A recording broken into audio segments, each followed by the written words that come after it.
Hey everybody.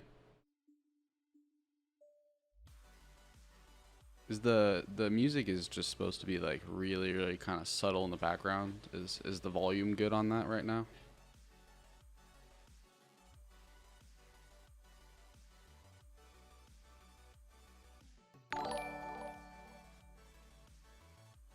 Oh, awesome. Super cool. Yeah, so I'm just a heads up. I heard already that there's someone having trouble with the notifications are a bit louder. All right. I can turn them down a little bit. The notifications are really loud. Like Twitch alerts is just by default really loud. Yeah, I know. Windows subsystem. Ugh. The problem is that streaming while I'm while I'm logged into Ubuntu is like an absolute pain. I have like a number of audio issues when I do that, so I'm just doing it on Windows right now, and I'm swallowing my pride and using the Windows Linux subsystem. So feels bad, but that's just how we do.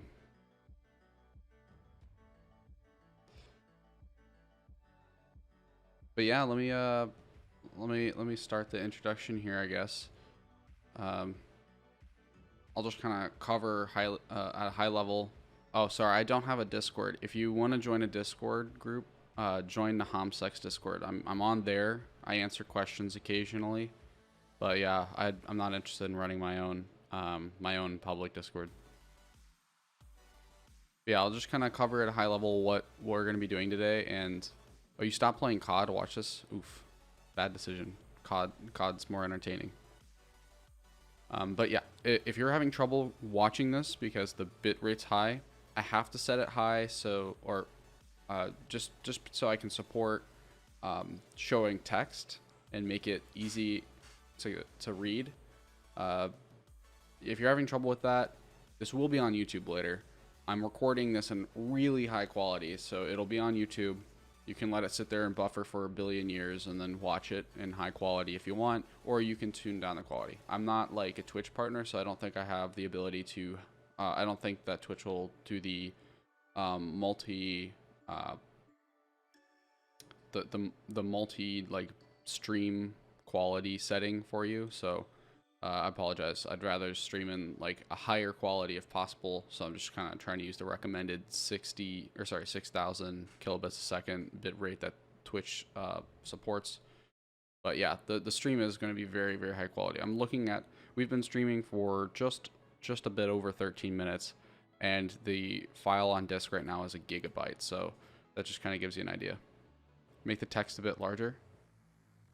Oh geez. I thought I nailed it. This bottom text you don't have to worry about. It's just this top one is the one that we're gonna care about. Bottom one, if you see stuff flying by, that means you know the web server's working. So yeah, let me give you a lay of the land of what we're looking at right now.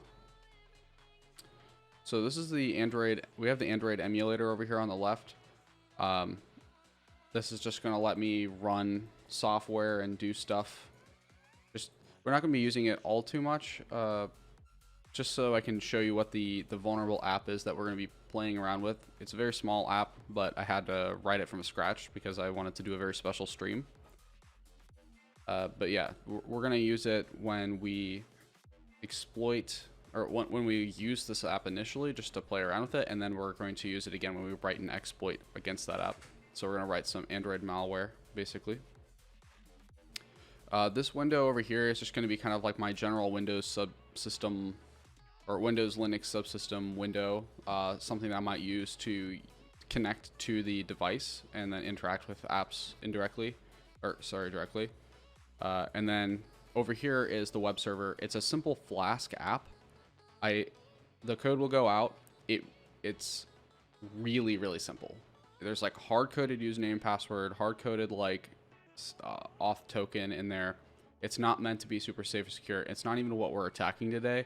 It's just there so that this Android app, when I show you it, has something to talk to and interact with.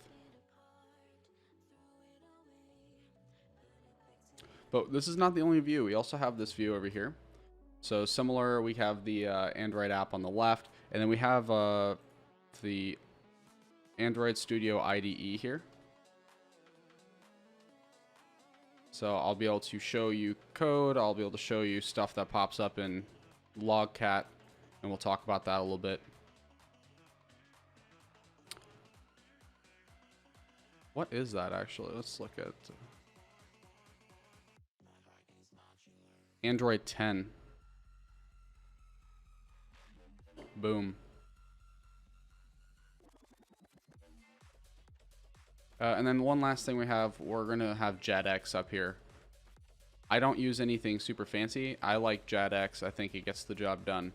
And in fact, I think most of the time when I have done Android reverse engineering, there's a site, I think it's literally called like javadecompilers.com, or it's something similar to that. Don't quote me on it. But yeah, I just checked last night and they only support JetX now. So you might as well just use, hey JD, thanks for tuning in. So yeah, might as well just use JetX GUI on here. Plus it's easier for everyone to see anyway. So yeah, let's get into it. So if you don't know who I am, I'm Donut. I'm a security engineer currently working at a company called Cruise in San Francisco. I'm also a bug hunter. Maybe you've seen me talk about bug hunting on Twitter. Maybe you've seen my HackerOne profile. It's /Donut on HackerOne. But before I got into security, I was actually an Android developer. So I started out my like journey into the tech area when I was in high school. I found programming really interesting, and I wanted to do a lot of that in my free time. So I got like I felt was relatively good at that age at programming, and was lucky enough to secure an internship at a company in the area that I grew up. And and while I was at that company, I was an Android developer primarily. We also did some work on some of the servers in C#, which was pretty fun. But yeah, Android was like my bread and butter for a number of years. But after I ended up transitioning from doing an internship every year to going full time and working at this company as a full-time 40-hour a week, software engineer, that's when I started my security journey. I found security really cool. I liked the challenge of it. I like having to know a lot of different little things and piecing that together to have like some sort of solution to what I saw was a puzzle. Well, while I was working at this company, we had a major release coming up, and I happened to be looking through the source code of the app, working on a feature, and I found that we had some code that looked vulnerable to a particular type of attack. And I ended up spending a bunch of time eventually figuring out how to exploit it and read information that I shouldn't have. My manager, we weren't going to pause the release for it. We weren't going to try to make land the fix because we didn't think the impact was high enough. But then I did a bunch more work and eventually showed how this had massive impact and how you could perform full account takeover with it. I'm going to show you an app that I have built that replicates a very similar set of conditions that will have the same vulnerability. We'll talk how I found the vulnerability in the first place, and we'll write an exploit for it.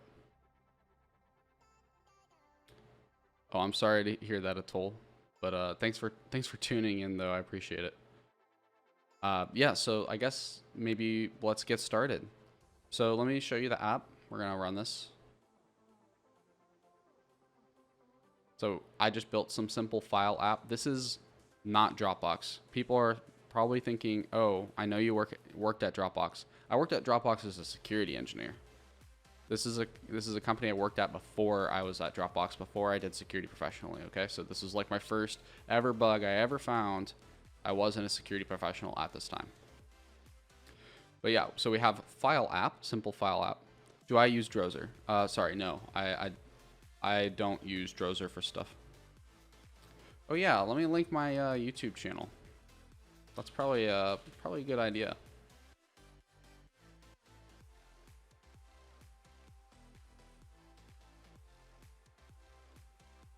There you go. There's a link. That's a good. I should have put that in the description of my Twitch channel. My bad. Thank you for the follow, Bubba FDR.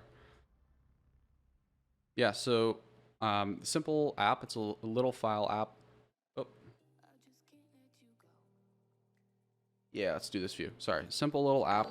We have a username, password field, some sort of config button, and a login. So let's go over here. So we have to put in some sort of server address. So in this case, let me pull up what my IP is. We're gonna do just HTTP 192.168.5028. And I know the server is running at port 5000 because it's like a Flask app. Cool. Now, this is just going to save when I back out. We can see that when I do this. I could even close the app entirely. Whoops. And then just open it up and it should be saved. So cool. So this, to me, by the way, is an indication that an Android app is either using SQLite natively, and that's going to be in a database that's stored generally in the internal storage, like 99% of the time, which internal storage is private, so you cannot read that externally. And also, another option is that it could be using something called preferences or shared preferences. They're both very similar. Shared preferences is just shared across screens, and then preferences is just specific to the current screen. Oh, sorry, I'm going to answer questions. How often will you stream, and are all your streams going to be based on mobile app hacking? No, actually, I think most of my hacking is web hacking. I generally do a lot of that because I'm on HackerOne, and there's so many web apps on there. Web is also really interesting, fascinating to me. I kind of like the guesswork and trying to understand what's going on, whereas when you have something like mobile app hacking, which is predominantly reverse engineering, it feels like all the answers are there. It's just a matter of just interpreting the message that you get, right? You can decompile an Android app, just go through and try to understand the app through all of its obfuscation, and eventually you'll figure out whether or not there's a bug. But if you have a web app, there's just an air of mystery around it, and I love that a lot more. So I do a lot more web hacking. I'm just doing this because this is the first bug I ever found, and I saw JD on Sec, which he's in the chat. Shout outs to him. Thank you for the tweet. I appreciate that. Here's the link to the tweet, actually. He tweeted this out, and I thought about that first bug that I discovered and thought, how cool would it be to do a stream where I covered the first ever vulnerability I found, because it was a multi-step bug, and I could show you the entire process that I had when I tried to figure out how to write this exploit. Oh, V8 stuff would be cool. I'm just not a V8 expert. I swear to God that insecure randomness stuff was a one-off thing. Like, a friend had nerd sniped me, and I just decided to go at it. It was fun to kind of do something else, though, you know, something other than web, mobile, etc. Anyway, back to what we're doing. Yeah, this is probably shared preferences. Could be also SQLite. We'll keep that in mind. And then we have username, password. So I'll just put like foobar and then password, which is not right.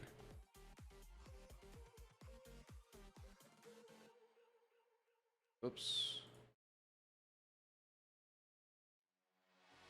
Interesting. Why did it crash? Hello?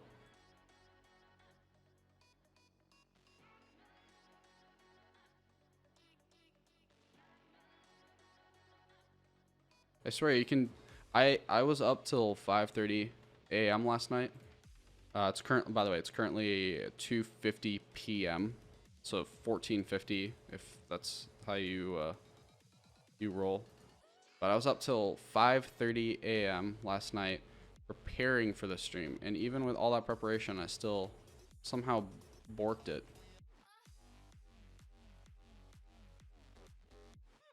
So let's take a quick look-see here. What's going on?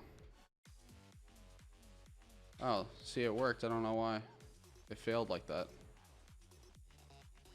Let's try it again. See, those are we have 2 auth requests coming in here, and I don't know why it didn't work. So let's just try foobar.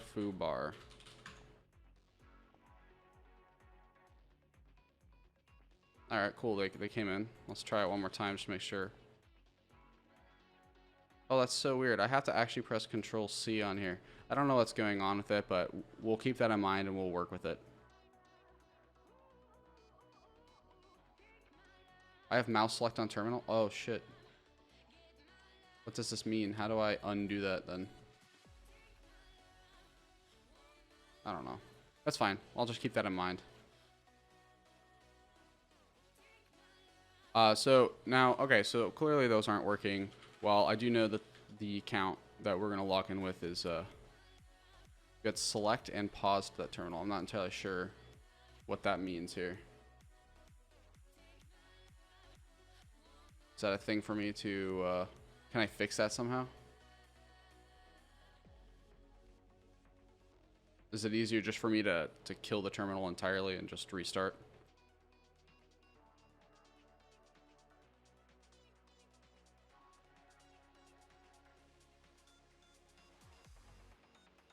Well, we'll go ahead. Yeah, see ya. Thanks for tuning in. Appreciate it. It is pretty late for a lot of people in the world, I'm sure. But yeah, we have Donut Hunter 2.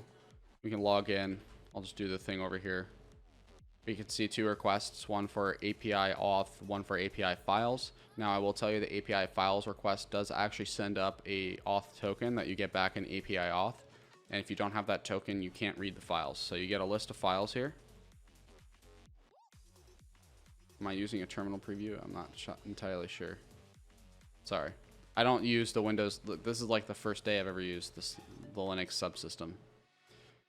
But yeah, so we have some list of files here. It doesn't do anything. They're just kind of there for display purposes and to show you that this app, some sort of file kind of app. And yeah. Now, a file application, like file management, file storage application on Android, might want to share those files with other applications on your device. Perhaps you have some sort of mobile Word or mobile PowerPoint processing. You have some sort of Adobe client on your device, and maybe they will want to read the files that you have stored remotely in your file application. So to support that, your applications tend to have, here, let's switch over to IDE. Your applications will tend to have different content providers to support that. So here, we're going to look at the Android manifest really quick. So see we have an application, we have an activity. This is the login activity that we were just struggling with. There's a config activity, a file list activity, which is presumably what we're on right now. And we have a provider. File applications tend to have some sort of provider. Now, nowadays, if you are familiar with Android development, you'll know that they tend to use something called a file provider. File providers are generally much safer to use. They follow a particular scheme on how they work. They actually generate a URI that allows you to access the file, and then it grants it to a particular party on the device. So this would be like another application or a running background service, and sends them that URI. So they can then use the URI to fetch the file later. And you can do all sorts of interesting things like set various permissions on it, like, oh, this URI will let you read but not write, or maybe it has read and write, or some other set of permissions on there as well. But in this particular case, on this particular application that I was working with so many years ago, they had used a content provider. They derived from a content provider and made their own file provider for some reason. I think that the story is that they didn't know how to properly send data. No, actually, now I remember. It's because they had to. This was years ago. This is back when like Android 4 was somewhat new. So they had to support a lot of applications that were like legacy or didn't really know how to operate nicely in the Android ecosystem.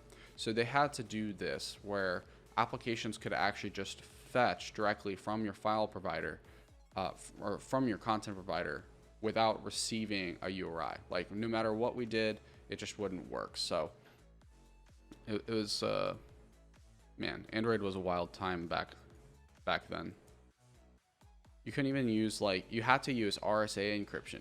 You know that? Like anything that got encrypted had to be done with RSA. So weird. Anyway, yeah, so we have a content provider. So let's take a look at it. Really simple. This strangely reminds me so much of that code on that day. Just a bunch of these different like query, insert, delete, update, and they didn't do anything. They literally just had like the default implementations for them, except for onCreate had to return true, just so that it told the application that the content provider loaded correctly. And then we had some code here which was vulnerable. So, by the way, I want to go over the code first so that when we look at it in JADX, that it looks familiar and it's easier to understand. Though it's not going to be very complicated. In the content provider on the onFile event, you would receive a URI, and that URI specifies the file that the application is trying to fetch.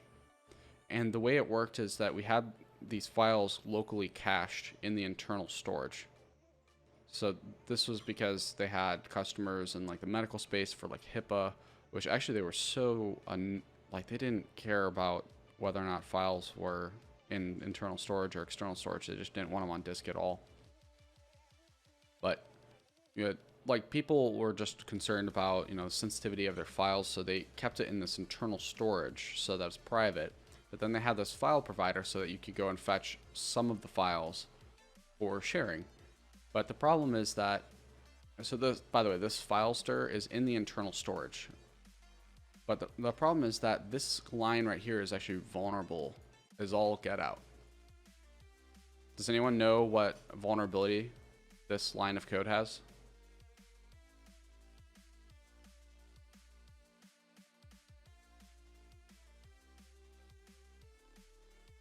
Anyone in chat want to shout it out? In this case, the attacker has complete control of URI. LFI, I would say that's accurate. Yeah. It's kind of a weird line. I feel it's a little blurry. You could say LFI. I would also say directory traversal as just like another class that kind of fits here. You can pass like .. and you can move around now. So now that we're in the internal storage, even though we're under the files directory, which means that only things that I've written to files should show up or should be accessible, I can actually pass relative URIs that with .. and allow me to move around. So now I can access other things. This is actually going to be super important because this is now how we start our chain. So let's take a quick look at that. Let's generate an APK. We're going to like stop and take a quick look at JADX and see what this looks like under JADX. Keep in mind, so the first thing we're going to do is look at this with minification disabled. So it's going to be really easy to read. You're never going to find an app, or you probably won't find an application that looks like this when you open it up. So we know that we're looking for the custom content provider. I can't really zoom in. Sorry, I'm trying. But yeah, you can see pretty much the same code. We have a weird integer here, but it turns out that if you take that integer and you convert that decimal into a hex, you're going to find that it's set to like 0x3 and like 7 zeros after that. And funny enough, if we go back to the code really quick and we open up what the mode read write is, it's set to that integer right there, 0x3 and then like 7 zeros or so. So like I said, you're probably not going to find, why does JADX change the code? Well, JADX doesn't. So JADX is taking the compiled code and then is trying to rebuild what the actual code was that you wrote. Because when you compile it down, you generally lose a lot of information. And in this case, it just saw an integer there, and it didn't know why that integer was there. I could have just wrote that number, or I could have used this constant here. So it doesn't know. I'm sure it could have used some context clues, like in a call to parcel file descriptor open, I'm probably using parcel file descriptor constants, and it probably could have figured that out. But yeah, decompilation process, it just doesn't know, which is fine. Now, this is like unobfuscated and really easy to read. generally when you find an application, you're going to find it with minification enabled. So let's enable that.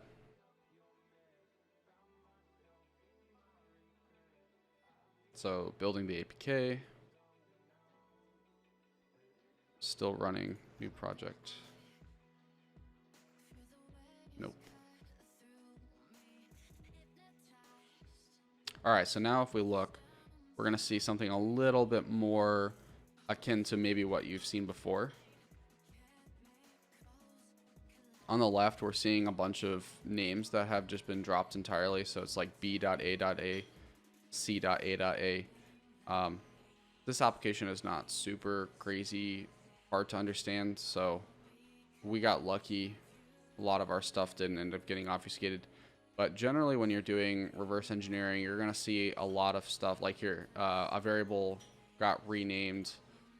You're going to lose a lot of information. So these functions no longer have the names that they used to have. So you're going to lose a lot of information. You really kind of have to piece it together with context clues.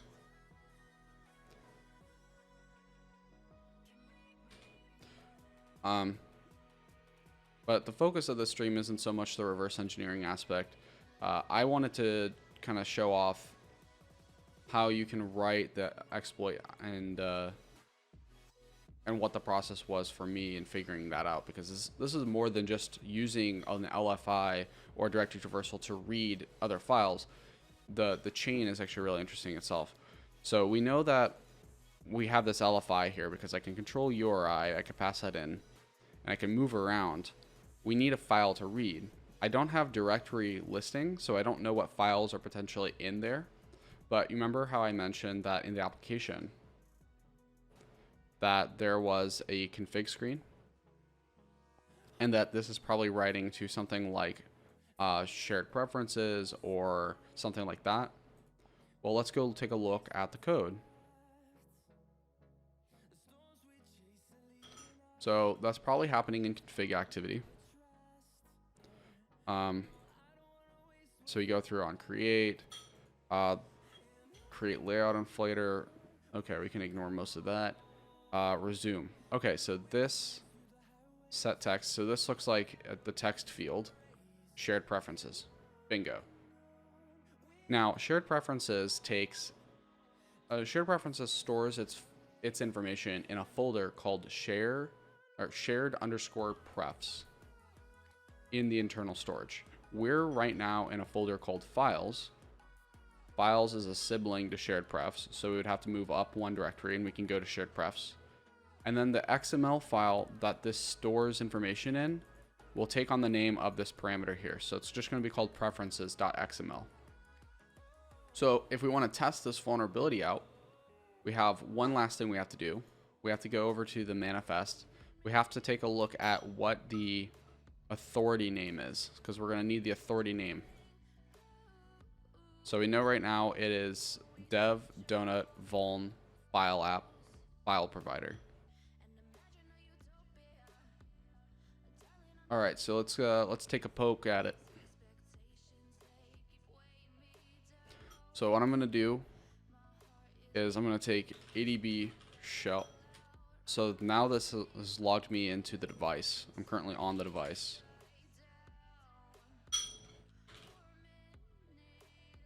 And you can see all the different files, or the different folders and whatnot. But we're going to actually just use a content call. So content allows us to issue commands out to content providers. One of the commands we're going to use here is read content. Now this is where that authority name comes in. So dev donut what was it?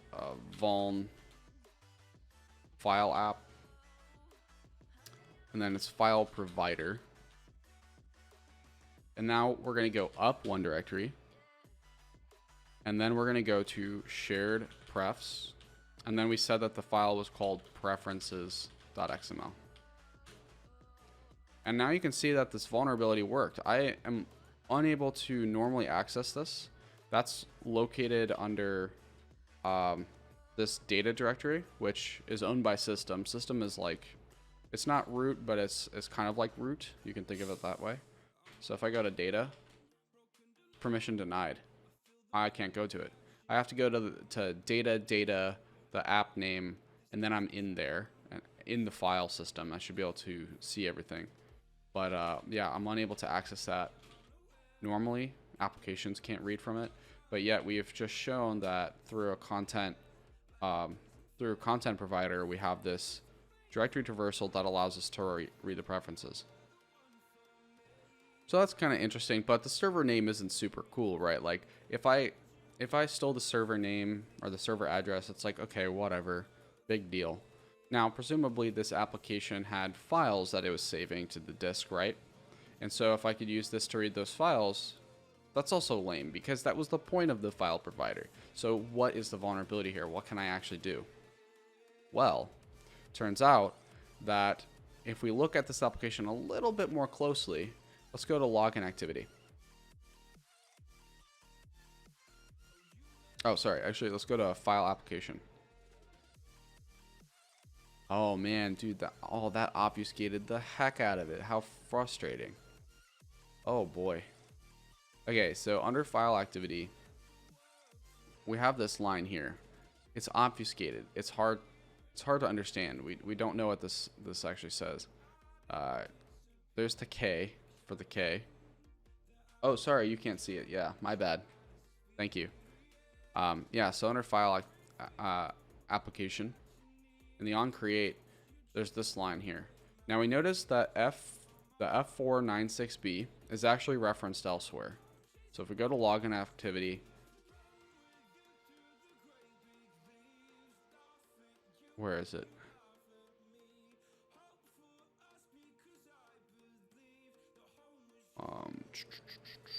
Application. There we go. So under this function called A, where we take the username and password, we create some JSON body. This code's starting to really look like we're making a web request, right? So there's a server address that we're reading out of the shared preferences. We're making a JSON body. And then we do something here with the F496B.A. We're making some new H thing, some number here, the number 1. We have a server address and then API auth. This looks like a web request to me, right? So what we want to know is what is the F496B? Wonder if that shows up in here. Nope, guess not. Oof.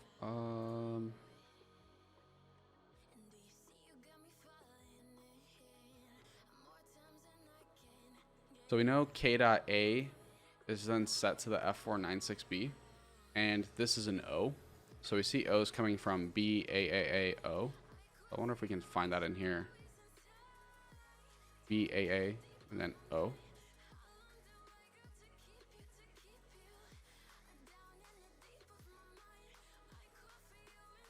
Oh man, I wonder if there's a way for us to do a quicker identification of what this is.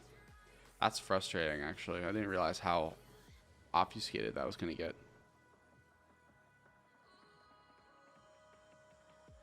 Oh, but we see references to cache network, thread pool size, main looper. Basically, if you ended up spending enough time trying to find snippets of stuff where they like reference things like the M dispatcher and whatnot, we're going to end up discovering something. And I'm going to go back to the IDE really quick to show you. We're going to discover that this is using a library called Volley provided by Google. So Volley is an HTTP client. It allows you to send web requests, simple web requests. Google made this many years ago. I actually don't like using it, but this application did use it. And it turns out that Volley actually has caching behavior. So when you make requests, Volley will actually cache the requests in the internal storage.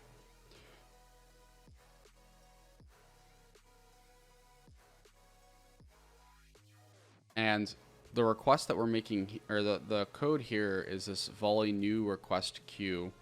And we just pass a reference to this in there. And that allows Volley to now put a bunch of requests in this queue and start processing them in the background, and then it'll invoke some sort of some functions on these listeners that you attach to the requests. The details there aren't super important, but let's actually step through Volley. So yes, we can use the LFI to read the cached requests, but here's the problem, Fuzzbitsec. I don't know what the name... Oh, holy shit. Holy shit. Fucking rating with 124 people. Thank you so much. Much appreciated. Holy crap. Holy crap. Yeah, the pressure is on now. The pressure is on. Oh, man. A Pentesticle, thank you. Holy crap, there's so many people following now. It's insane. Oh, man, they're all just queued up. I don't know what to do. Yeah, no pressure. Yeah, thanks. Thank you, Noob CTF. Am I just going to hear follow sounds running for like the next hour? That's crazy.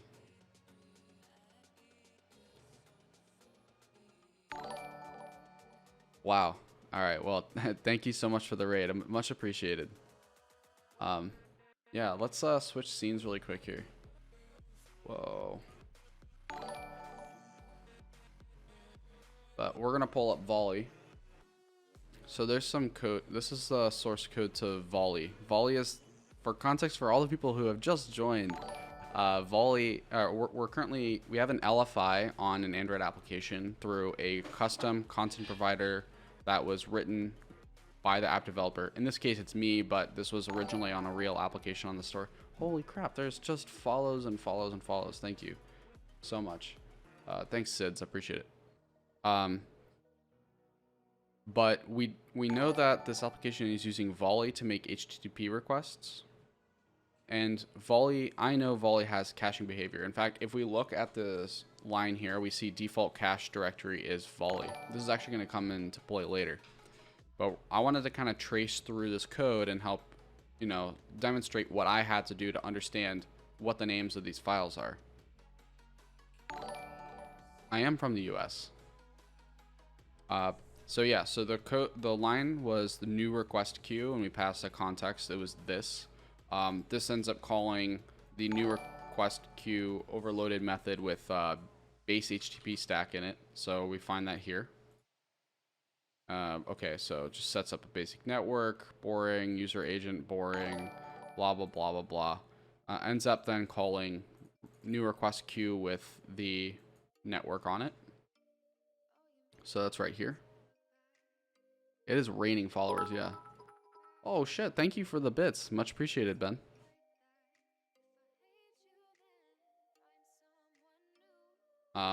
Yeah, wow, shit. I'm losing track of things. It's hard to think. New request queue. So we have, this is the one with network. We've created a network up here. Now we have network here.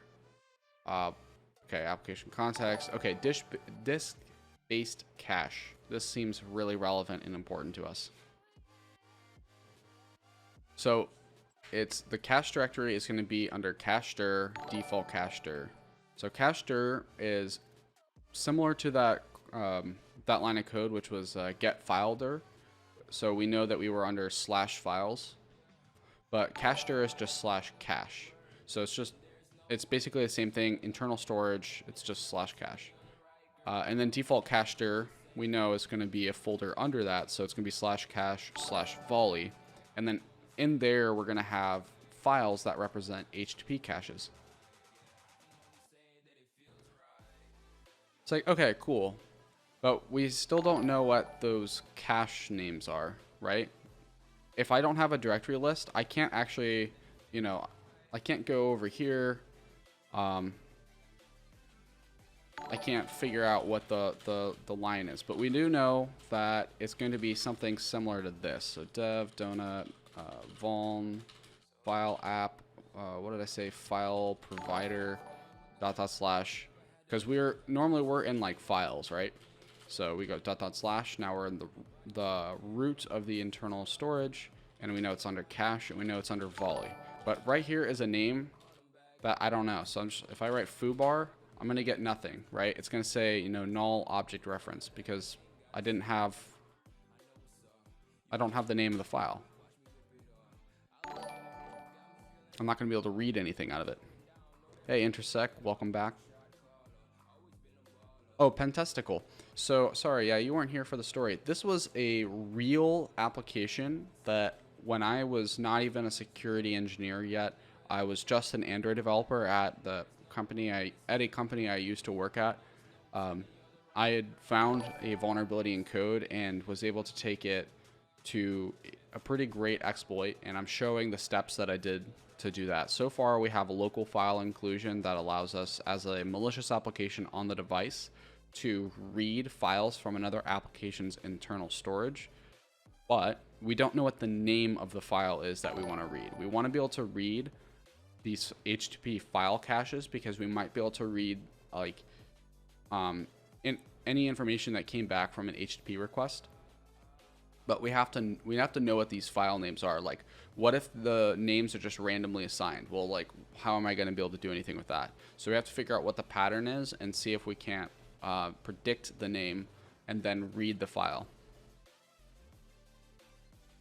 But yeah, I ended up spending like a whole day, like, ended up writing this app. Well, not a whole straight day. Over like 2 days, I had spent like 8 hours or 10 hours each just like writing the app because, oh man, I had to relearn Android. I hadn't done this in like over a year. But yeah, so we're gonna have some sort of file name. Whoops. We have some sort of file name here. We just have to predict it. So we're going through Volley right now to figure out what the names are. It's like, okay, so we have some sort of cache supplier thing, and we start this. Now we're starting the real request queue with the disk-based cache and a network. Okay, so we have to go and look at request queue, which is not in here. It's actually up 1 on here.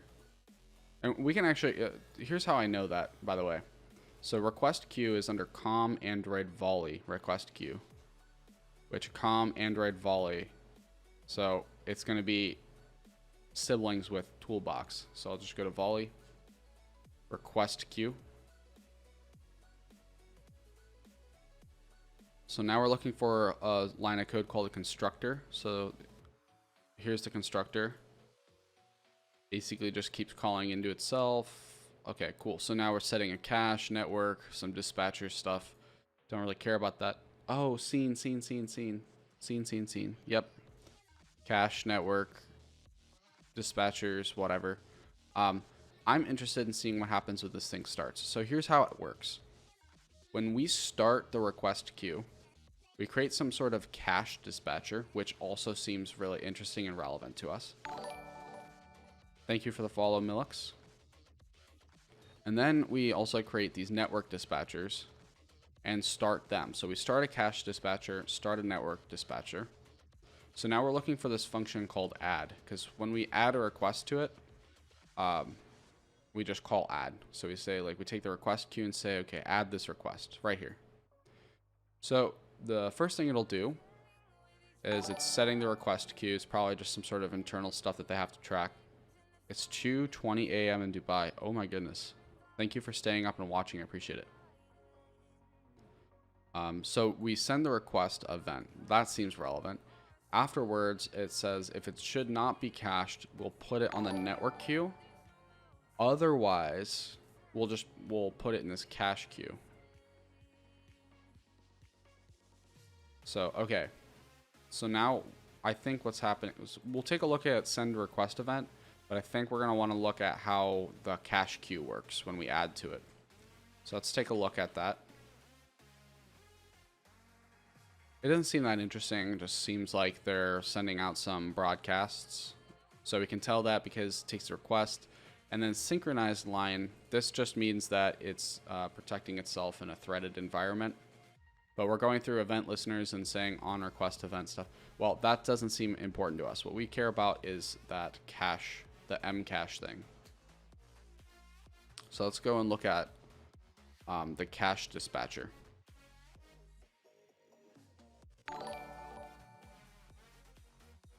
So how does the cache dispatcher work? Well, when it runs, we initialize the cache. I'm sure that's probably doing something like setting up the folder and such.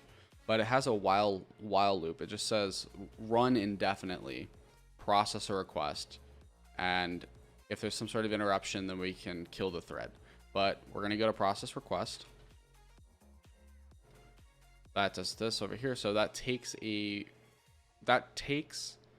the next request out of the cache queue. We can tell because it's a request type. And then it says process this request. It's like, okay. So this is some sort of other send event thing. We can ignore that. It's not canceled. Let's assume it's not canceled and it's not cached on the device yet, because it's the first time we've ever made a request. So what it does is then it tries to get this cache entry. So it says request.getCacheKey. So whatever that file name is, it's probably based on this cache key. And then it pulls that entry out. It's like, okay, well, if it's not, or if it's null, which would mean that the file isn't the request isn't cached yet, and we need to make the network request and whatnot, and then write to cache. Then it's going to put it on the network queue to process. Otherwise, the rest of this code is basically like, okay, well, the response is cached. Let's put some information, or maybe it's expired. Let's put this information in the response. So let's go look at get cached key. So we know it's for the request. And I don't see the request imported in here. So I'm going to assume that it's also in the same directory, the Volley directory. And sure enough, there's request right here. Yeah, SIDS, the VOD will be available. It's going to be on YouTube in impressive 2K quality because there's a lot of text on the screen, and I'm sure you all will want to be able to read it. So let's go look at get cached key, because that's what we're interested in. Okay, so first step is get the URL. Then it gets the method. So I know this is a post request. So the cache key is going to be if the method is, if it's a get or the method is deprecated getter post. I don't really know what that is. Then it returns the URL. Otherwise, it'll return and it'll take the method, which is actually an integer. These are integers. And then put a dash and then the URL. I can show you that right here in the code. So if we go to login activity,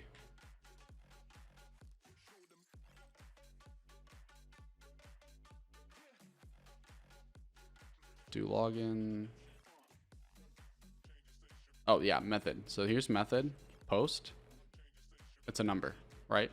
There's deprecated getter post, which is -1. Get 0, post 1. Like all of these different methods have a number associated. So we know post is going to be 1. So we have 1 dash and then the URL. So here's the thing. We don't know the full URL if we don't know the server address. To know the server address, we have to read the shared preferences. So that's why reading that shared preferences is an important step here. So if I go back, we know shared preferences XML. So we know that this XML is here. Now we have a server address. We can read this. This is going to be part of the URL. We also know that based on JADX, let's go back. Source code. Custom content provider. Oh, nope, sorry, not the content provider. We want to go to login activity. So we know that the endpoint we're going to probably be interested in is /API/auth. Now, we could actually just hard code this, but if I wanted to write like really good malware of some kind that was able to work against any configuration where this server address could be any value, I'm going to need to read this file, pull this out, and then reassemble the URL with /API/auth. Then we're going to have to take that 1 dash and put it in front of it. It's a number of steps, so let's just write that out really quick here. So we know step 1, read preferences to get address. Step 2, assemble URL with address and /API/auth.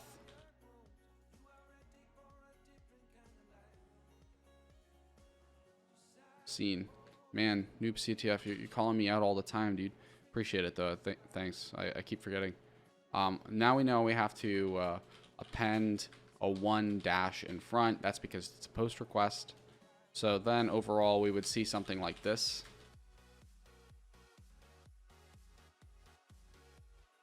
I think it's like 5028 port 5000 API auth, right? So this is the cache key.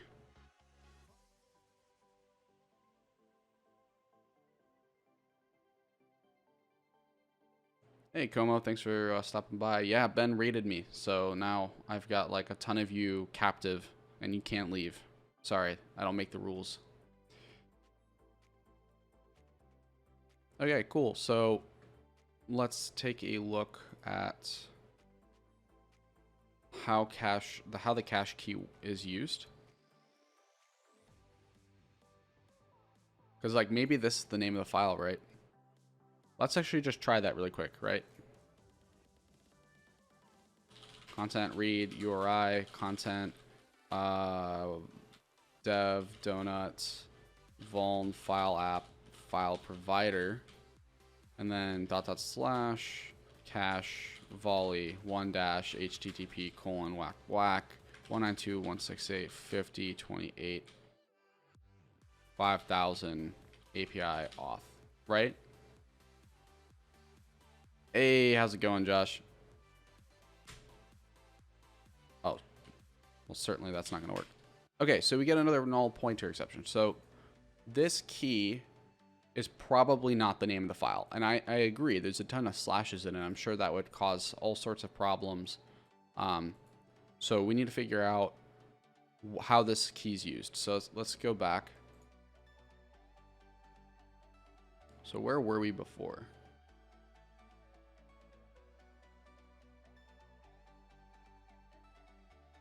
Let's go to the cache dispatcher. So we knew that in the cache dispatcher that when we process the request, we got the cache key for the entry. And if it's null, then it puts it on the network queue. So let's actually go and look at the network dispatcher.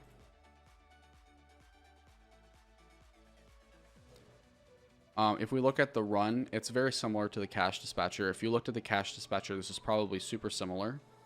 Oh, and some context for you, GatGiff, since you just pulled in.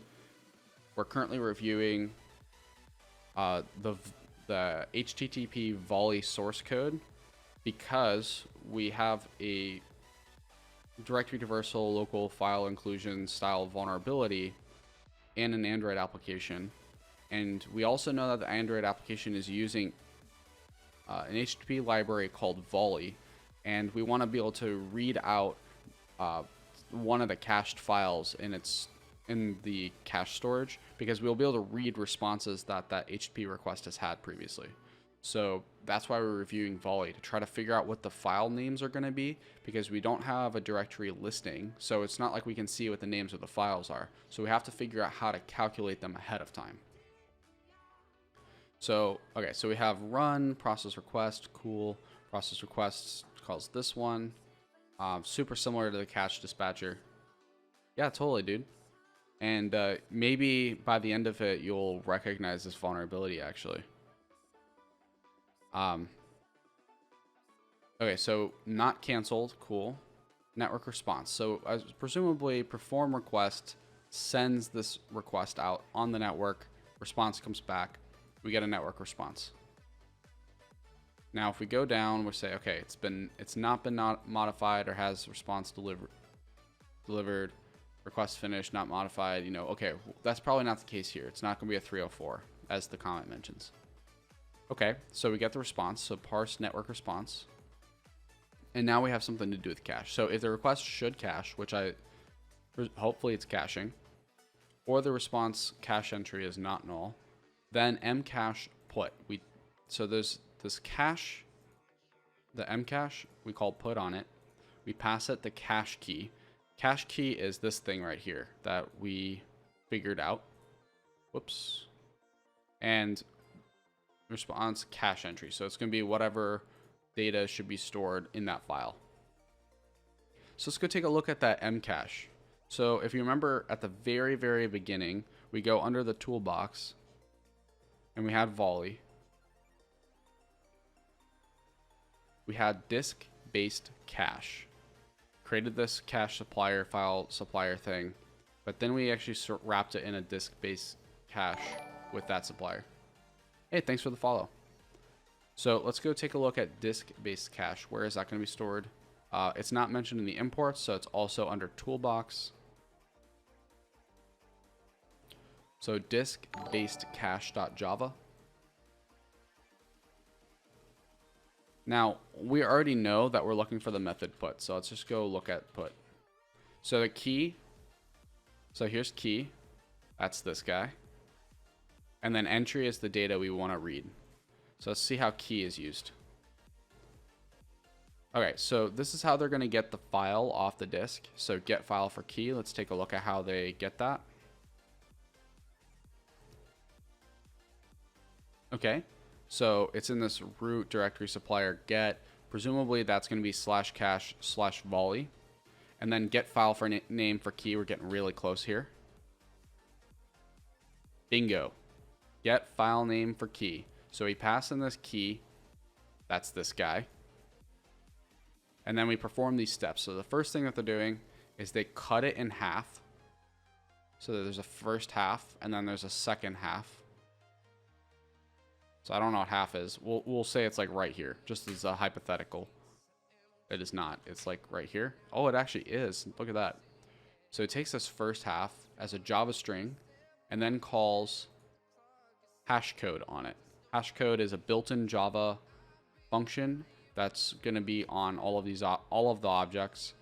So a string has its implementation of hash code. And then it's going to take the other half and do the same thing. And then it literally just adds them together. So whatever the hash code of this is and whatever the hash code of this is, they just get added together. And that's the file name. So let's go do that really quick. So go Java Online IDE.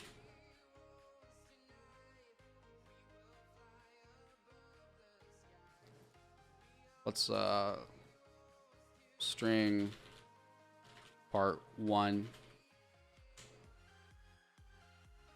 I've manually cut this, so we'll just use that right now, just because that worked out so great. I didn't even realize.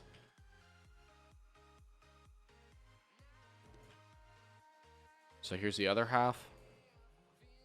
String file name, and we'll say part 1 dot hash code plus part 2 dot hash code.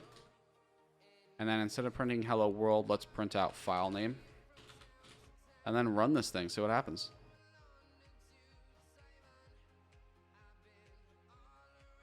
And can't be converted to string. Oh, were they converting it to a string? They did. String value of. Let's fix that really quick.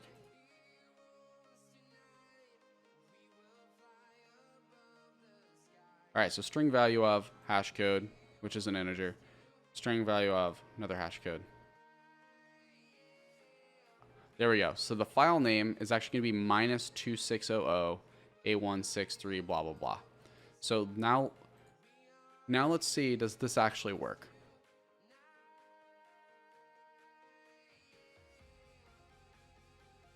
Oh, this is good. We have a drop coming.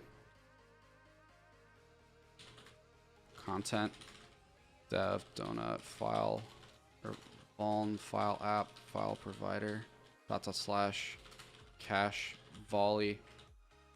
Oh, moment of truth. Oh, I need to copy it.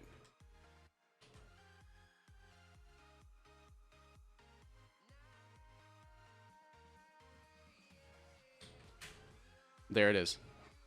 There's the cache file. You can see data token success true. And so with that, we now have the token needed to make our own requests to the server and retrieve file data. Let's do that in Burp Suite really quick.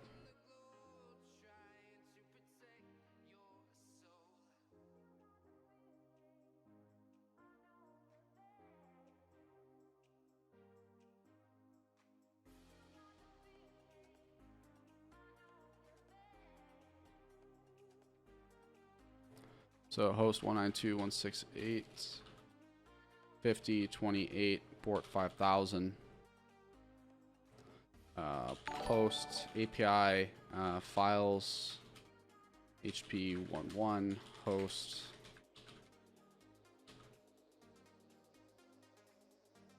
I don't know if that's actually needed.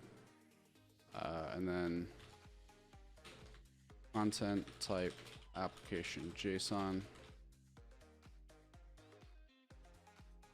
Content length, because that's necessary. I'm just gonna write 0.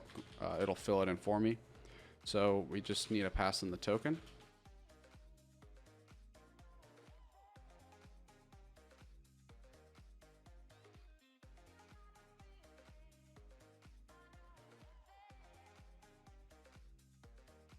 Oh, let's we gotta make sure that that web server is working.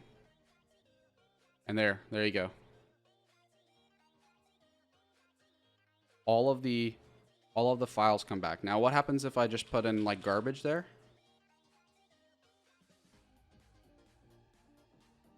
We got no data. We got 401 authenticated or unauthorized. But when we have the right token, we get a 200 OK with the actual data in JSON. So we know that we have like an actual attack path. How can we write a really impactful POC that if I were writing this for a bug bounty report, that I would actually write that, like what application would I write to do that? So let's actually start that process. You create a new project in Android Studio. By the way, if you're doing Android reverse engineering, I do recommend having Android Studio. It's kind of nice. Yeah, thanks Noob CTF, appreciate it. I'm gonna create one with no activity. We don't need it to be pretty. Just gonna create my let's see, exploit LFI. Let's call it, instead of vol, let's call it exploit for the funds. Dev donut exploit LFI. All right, seems legit to me.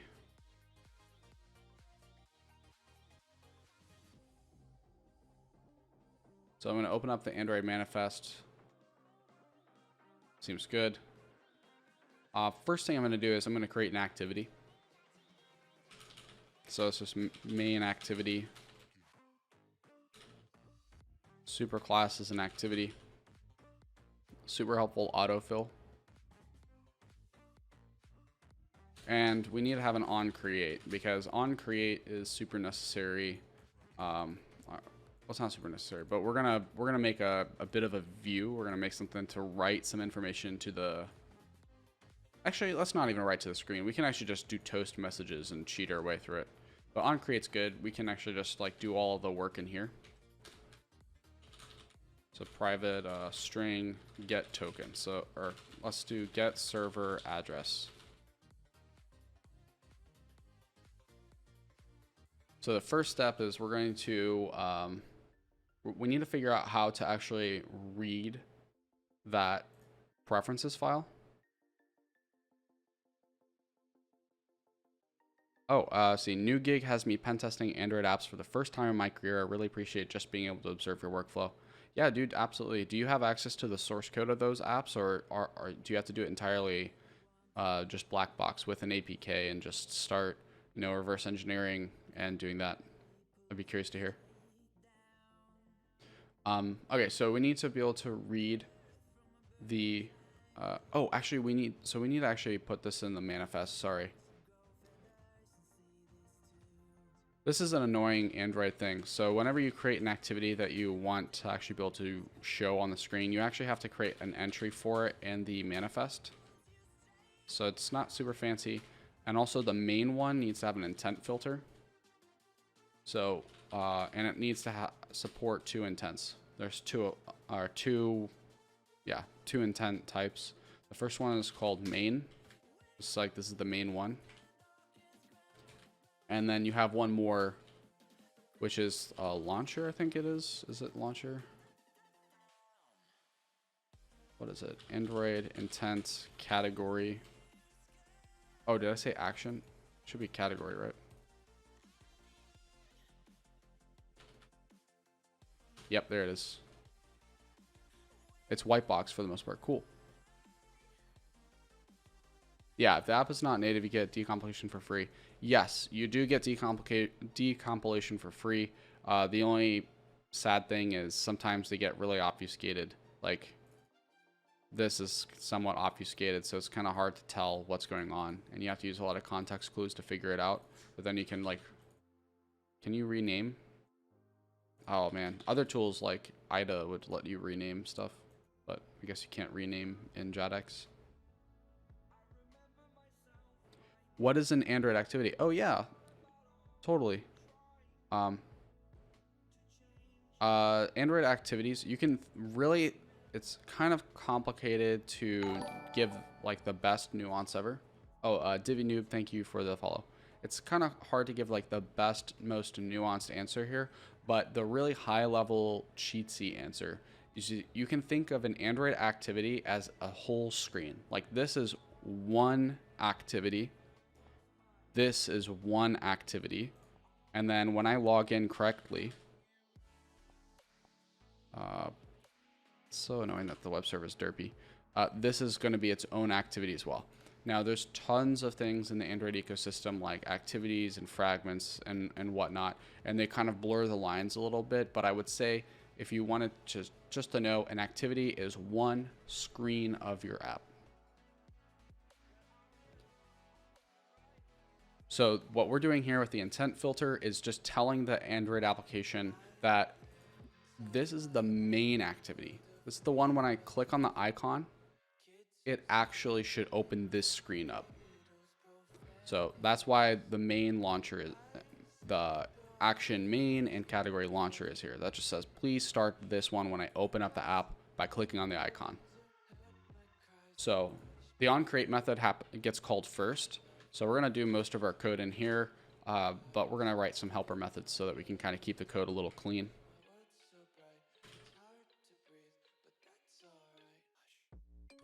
So we're going to need to create, we have to use a thing called a content resolver. This is how an application can read content providers from other apps. Makes sense. Content resolvers resolve content from content providers. So we can open up an input stream and it takes a URI. So we're going to use URI parse. And we pass it a string. Let's actually do that over here. So we can create a URI and content URI parse. It's going to be content whack whack. We know that the app is dev donut vuln file app file provider. And now we know that we want to read for this the server address. So that's going to be under shared preferences. XML. Not hard. Whoops. Content URI. Cool. Do we need anything else here? Nope. It's just gonna complain about try catch. That's a normal thing. Input stream.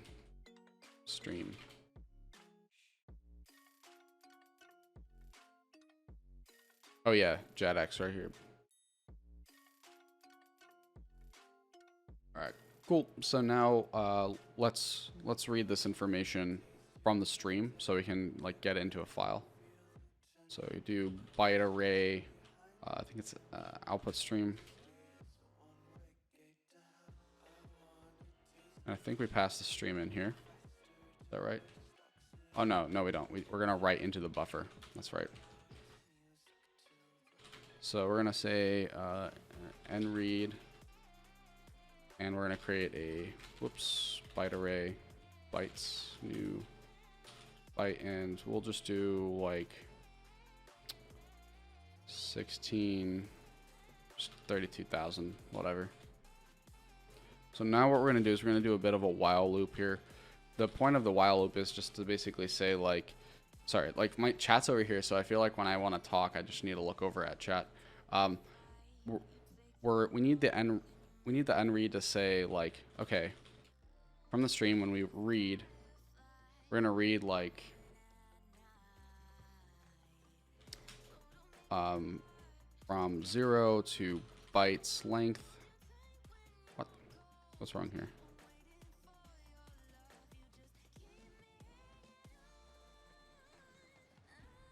Oh, we need to read into bytes. Sorry. So read says read into this array 0 to up to bytes.length. So I don't know. We'll just do like 16. Should be that much. And then nRead will tell you how much you actually read from there. Does that make sense? Now, if nothing got read, then it'll say -1. So we're just going to say -1. So let's go over this one more time. Oh, we have an IO exception. Got to add that. Got to handle your exceptions in Java. So nRead is the amount of like data you actually read. Stream.read will read some data out of the stream into bytes. And we're going to read 0 to bytes.length data in. So up to 16,000 bytes. And as long as it's not -1, we'll keep on doing this. But if it's -1, we'll stop. So now that we've done that, we'll just write, we're going to write the bytes buffer. We're going to write the bytes that we just read into the buffer. Because this can extend, this can expand in size. This is not going to expand in size. Cool. So now that's done. We can actually return a string. What is a string? Is it value of, I think? No, actually, I think it's string constructor. So we can return a string where we take buffer to a byte array. That's right. And we'll say it's UTF-8. Actually, what we should do is let's change this to read remote file. And we'll say string is the path that we're going to read. We'll just append path. Very cool.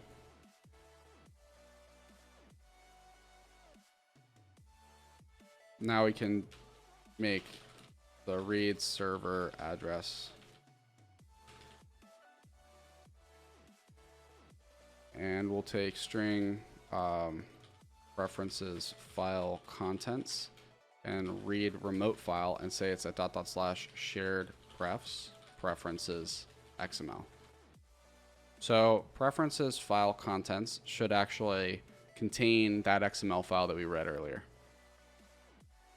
Let's see. Have you tried Frida Framework? It really simplifies the automation of reversing obfuscated ops. I have not. I have not tried Frida before. I'll definitely give it a go. Oh, hey, Weston guy. Thank you very much for the subscription. Much appreciated. We do have a goal here. I guess that doesn't update immediately, but yeah, we have a goal. Somebody on Twitter had asked for merch. I was actually seriously considering it. I might actually make some really, really cool donut themed merch. So the subs will help out with, I imagine, what are some initial costs with it. So much appreciated. And you came from the Homsec. Yeah, thank you very much for coming in the raid. That was a huge raid. You all shocked me very much. Cool. So we have preferences, file contents. We need to read that out. So let's look up. I'm going to look up Java regex. I forgot how to do it.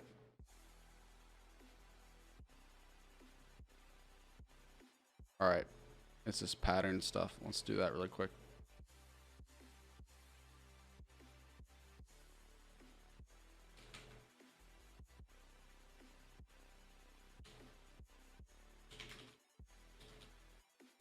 So let's look at that file really quick.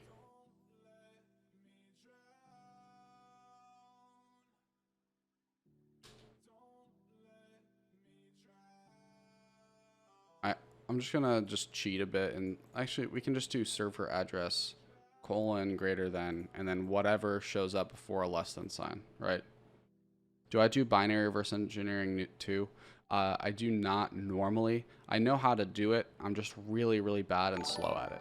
I'd be willing to go and try to learn it and maybe even learn it on stream, but binary exploitation is not my jam. I'm normally a web exploit guy. So if you're curious to see what I have done, I've done a little bit. I have written about it.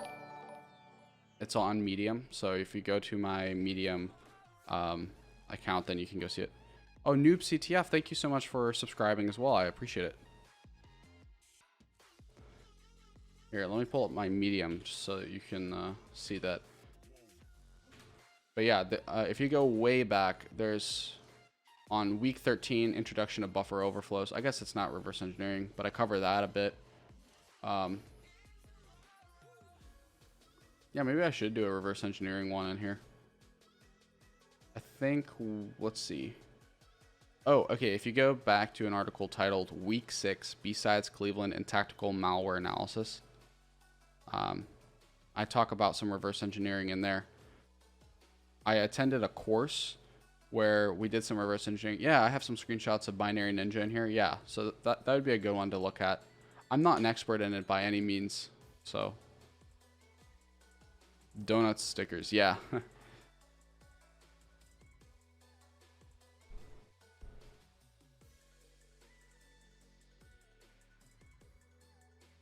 Donut stickers would be fun. All right, so we know it's server address, one of those, one of these, and now we're gonna have to do not a greater than sign plus. Cool. So this is a good regex. This should match. Oh, it should if I spell address correctly. Oh, we have to go back to the desktop. I fucked up the scene. There we go.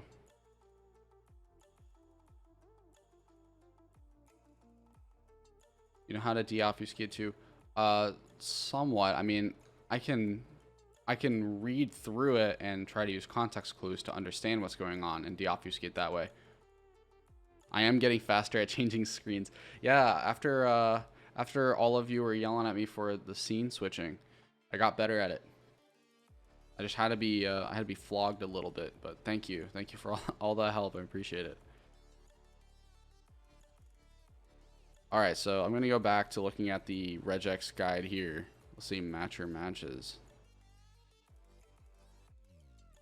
So I guess matcher is equal to that. Matches. I can probably read from the groups, right? I should be able to. So pattern matcher, and we know it's gonna be preferences file content matches.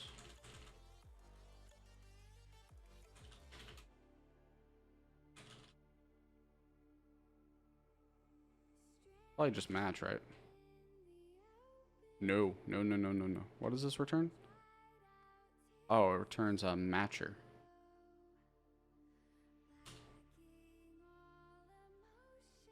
And this, does this?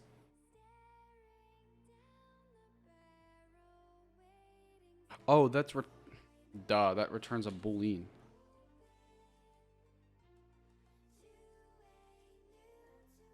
Oh, I can just return groups. Yes, all right. So group 0 is almost always the full match or full string.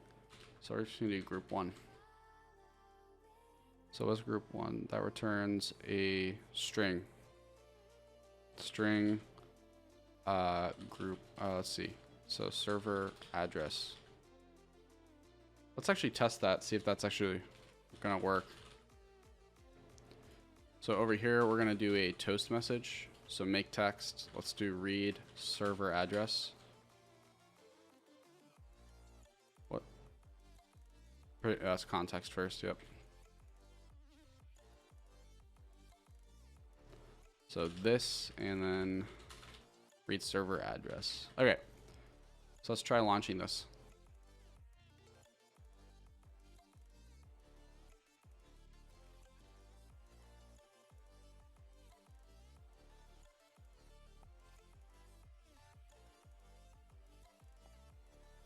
Oh, it crashed.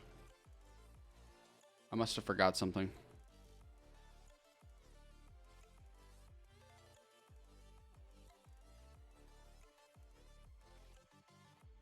Alright, so what did I forget? No successful match so far. Oh, geez.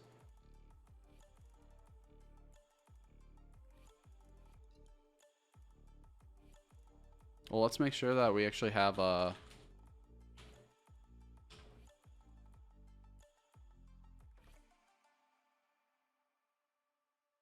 Yeah, Weston, I agree with you. I actually think Java's great. People make fun of it all the time, but it's actually, it's pretty nice. It's like really structured. I don't know how to describe it. All right, let's just return an empty string. I don't know exactly what I did wrong here. I done goofed.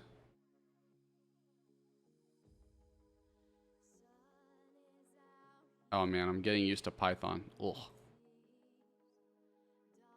Okay, so it is get the file back. Because we did see that you can see that toast notification showing up. There's the file, so we are reading it. I just messed up somehow. Server address. I don't want to parse XML. I'm just a little lazy. The try catch pane. Oof.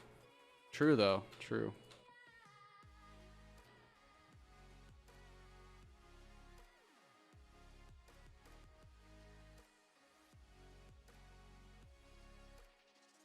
Did I really mess that up somehow? All right, let's pull up the server underscore address.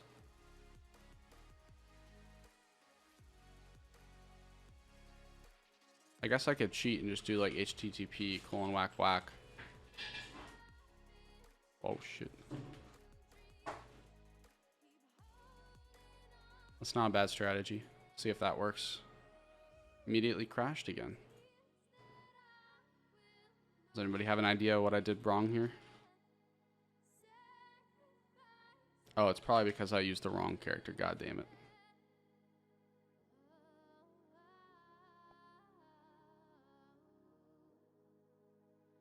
I don't think that crashed this time. I just think I had that warning up. It did crash. It crashed again. I'm being trolled. I will say, I hate the Java regex stuff. Debug time. Yeah, it's debug time. Weston guy. Hey, I found a Swagger endpoint very randomly on a Starbucks domain. Congratulations. Wasn't even looking for it. That's my favorite. I have like 3 bugs that I just wasn't even looking for. Really good stuff. Do you know what's so special in Swagger endpoints? So it's not that Swagger endpoints are better than other endpoints, but Swagger is really just like the ultimate guide to those endpoints. It tells you what kind of information that it's expecting. It tells you what's optional, what's required. It tells you what the data looks like. It also gives you a way to just like try out those endpoints right there. You don't even have to open up Burp or open up a Postman or Fiddler or any tool like that to craft these requests. Swagger is just really helpful in that sense. Now, that being said, on very old versions of Swagger, I don't remember what the version is, there is an XSS, if I remember correctly, because you can change, even when the Swagger, and you can change the Swagger endpoint to point to a separate Swagger definition, I believe, and you can put a malicious one there that actually returns an XSS payload and it'll fire. So then you get XSS on that Starbucks domain, but I doubt that's going to be the case here. It is kind of like an older version of Swagger that applies to, so it's probably not the case.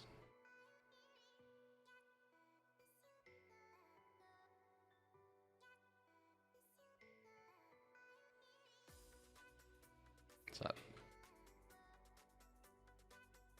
Here, let's just do a simple one like that. Just sanity check, is it actually matching? It is not. No successful match so far.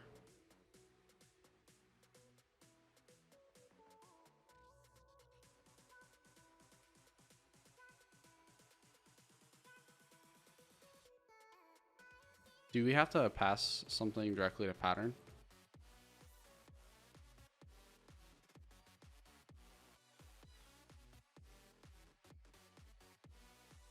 This is like the one part I didn't practice, so you can tell.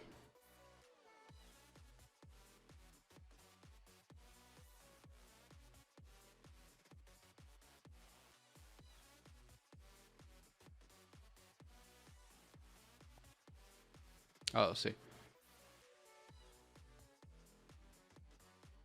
Oh, the endpoint is down. No.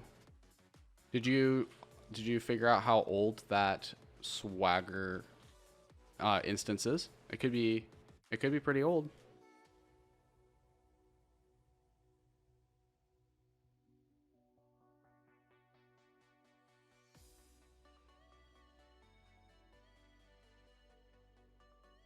Oh, matches is a full thing. Oh, yeah, that's not what we want. We won't want matches. Match it. Okay, so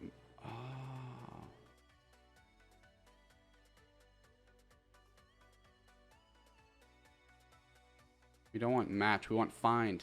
There we go. Is that find? Let's see. Maybe I'm wrong again. Let's see.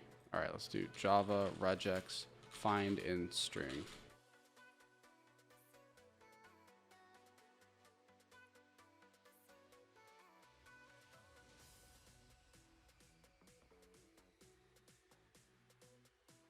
Oh, we have to call m.find. Oh my god. There we go. Let's go back. Now we know how to use this. That being said, though, I did get that originally wrong. It needs to be a less than. Hey, thank you for the follow. Much appreciated.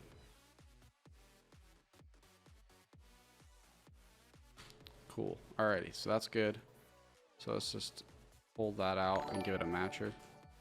And thank you for the follow. Matcher returns matcher.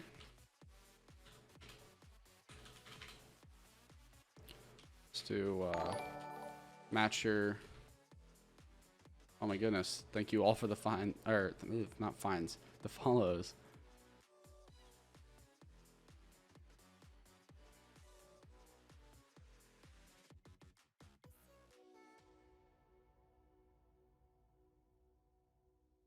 Oh, there we go. See?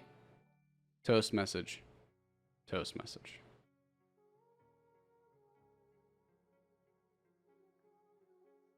And you found an application waddle on Yahoo too.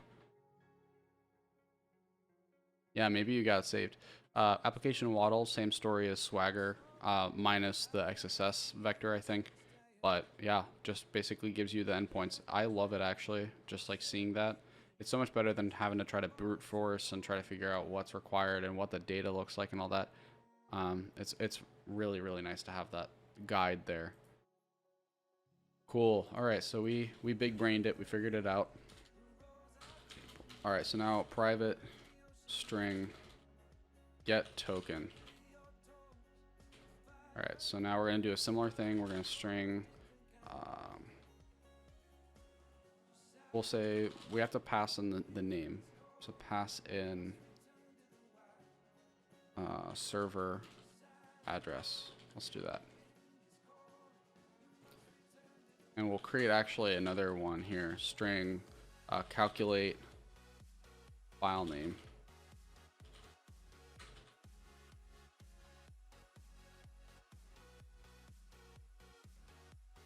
So calculate cache file name. So we can actually just go more or less to this and copy it.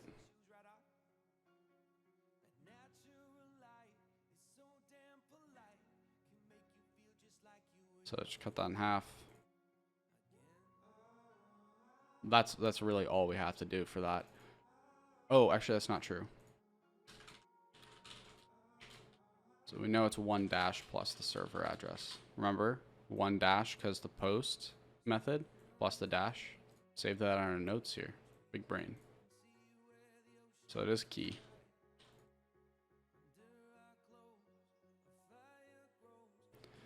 Okay, cool. So now we're gonna do string Preferences file content? No, this is cache file contents. Read remote file. We know it's under cache, we know it's under Volley, and we can add a calculate cache name with the server address.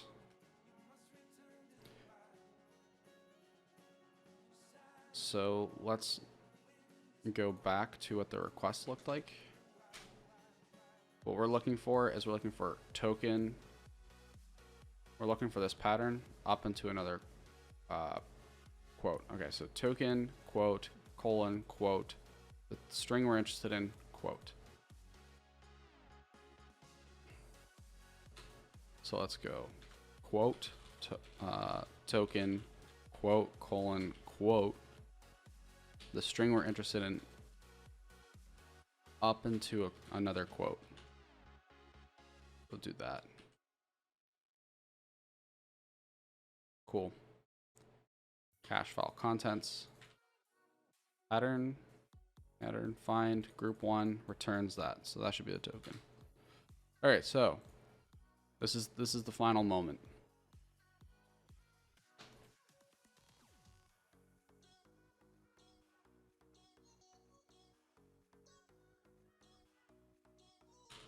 Server address.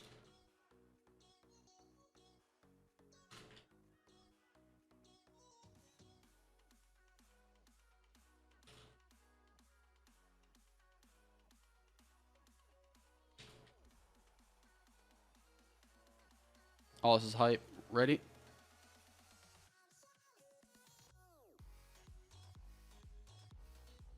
Oh, did we mess up? Illegal start of expression. Oh no, I didn't add that there. We got so hyped. We had the drop coming in. We were gonna make it happen.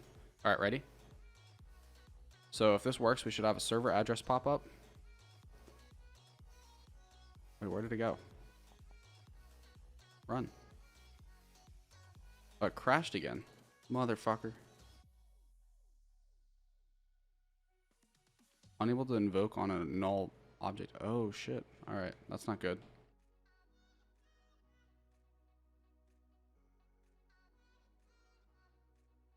It didn't work.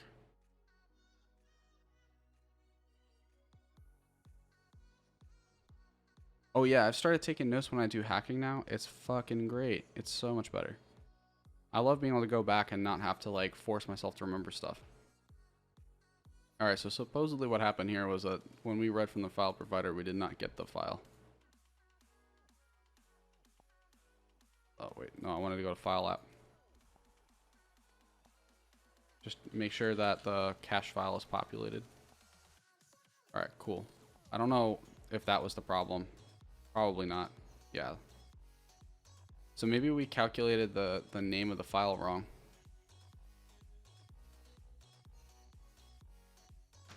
Let's try to calculate the cache file really quick. Let's do cache file.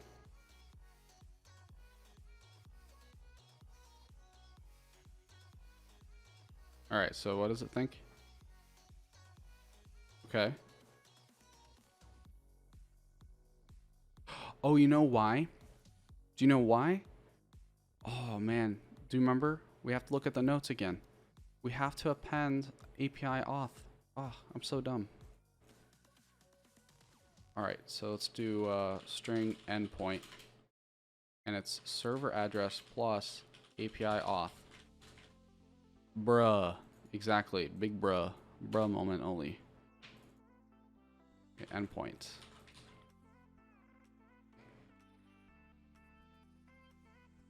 All right, we got this. Should we wait for the drop? No, that's probably not fun. Plus, there's probably gonna be a bug anyway. Oh no, yeah. See, we're just gonna put the endpoint in here. That's not what we want. We want to get token with the endpoint. All right, ready? Token. Bingo. Bingo. Malware.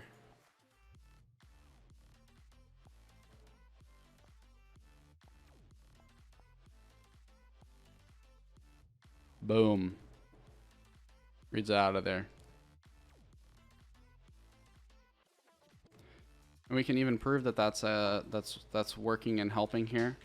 We're gonna kill the web server. So I'm just gonna go over to the clients really quick. We're killing the web server. I'm gonna modify the code really quick of the web server. I think it's port. Let's do 8888. Yeah, so now we have it running on 8888.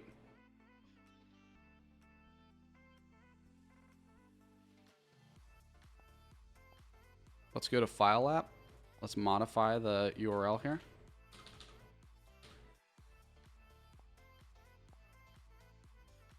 Hunter 2.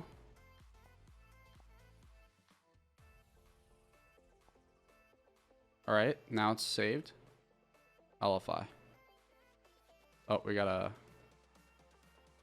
kill it. Oh, we got the... Boom, there's the token again. It worked, even with the new web address.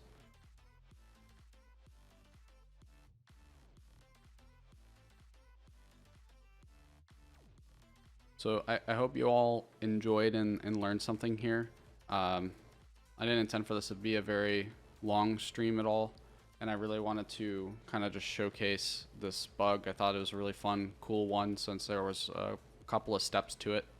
You know, discovery of the LFI, which we'd done in JADX, and also saw it in code as well. So where was that?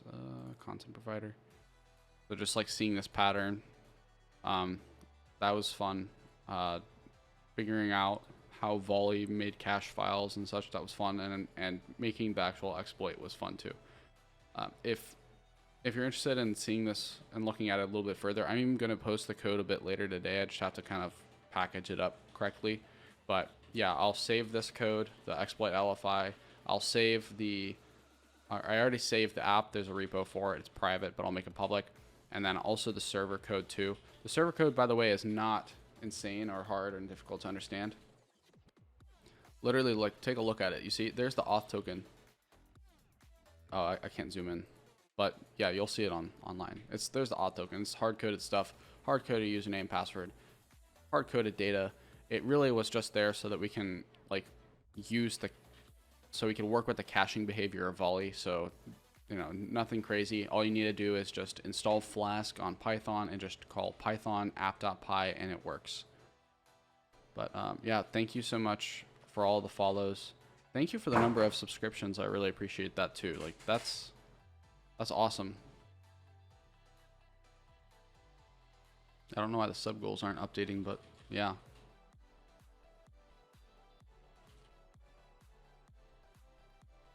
Yeah, much appreciated. Anyway, I'm probably going to be done with the stream for today. And you can find this video on YouTube later. I'll post it. I'll tweet about it. Go follow me on Twitter. I'll post a link to it, to my Twitter. So twitter.com/donutpointer. Tips for bug bounty beginners to mobile. Fuzzbitsec. I wonder, let's see, Nahomsec bug bounty. I wonder, does this have resources on it?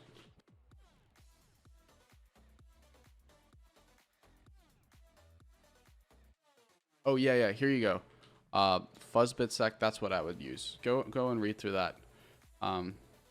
There's tons of information. Mobile Application Hackers Handbook is really great to read through. You'll learn a ton. And these guides, especially Techno Geek, I know Joel, he's really great. Really smart dude. I'm sure his guide is excellent, so I would read through that.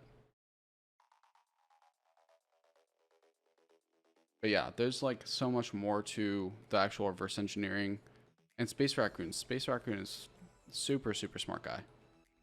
But yeah, there's so much more to like the Android reverse engineering. Like a lot of the times that you don't get the full Java back. We got super lucky because our application wasn't very complicated and our obfuscation just didn't really hurt us too much.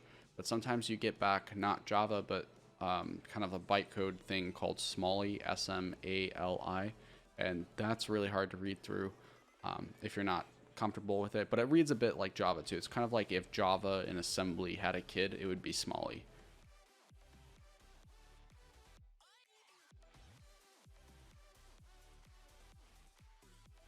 Oh, cool. Yeah. Yeah, Maddie Stone. I'll go and check her out. I think I might follow her already, but I don't know. Maddie Stone.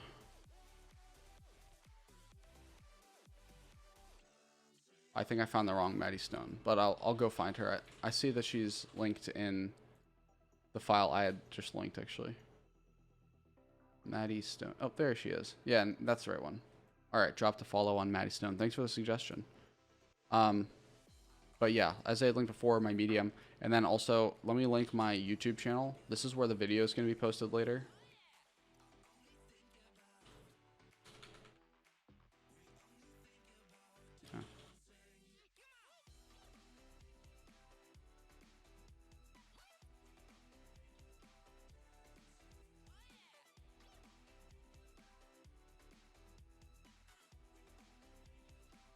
Thank you very much, Goomback. Appreciate it.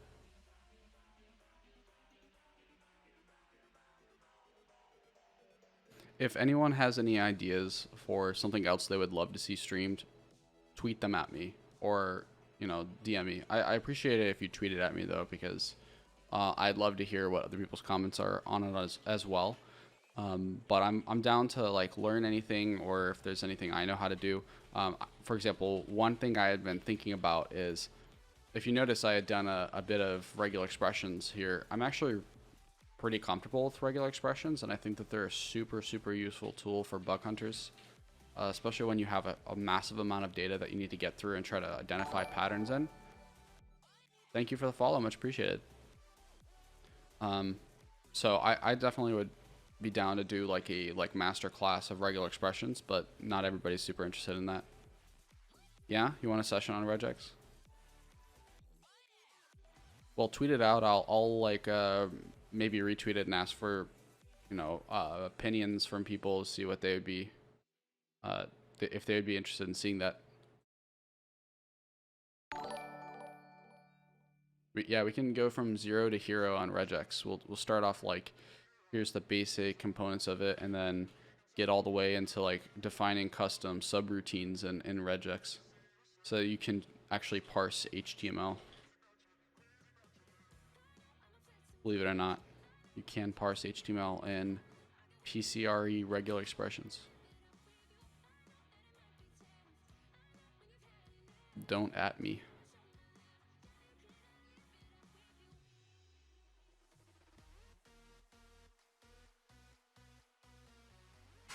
No one can parse HTML correctly, even browsers. Anyway, I'm probably going to be done for the day. I've got like a lot of gaming that I want to go do. I haven't played games for the last couple of days just because I've been focusing on writing this app and trying to make sure it was ready and available for the stream, and also trying to write the material and like a little help guide for myself. But yeah, thank you all for coming. I really appreciate it.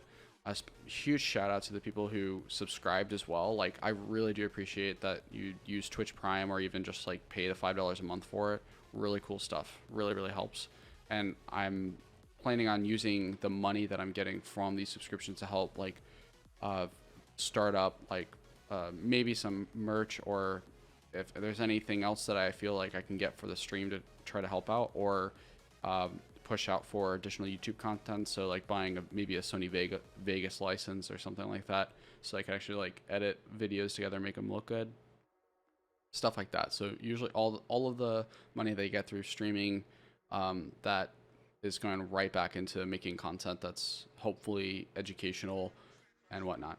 But yeah, if you want to catch me more, like I said, check out my Twitter. I'm also on Nahamsek's Discord group, so let me drop a link to that really quick here. If you're not already on there, I'm sure a lot of you are. But yeah, join Nahamsek's Discord group.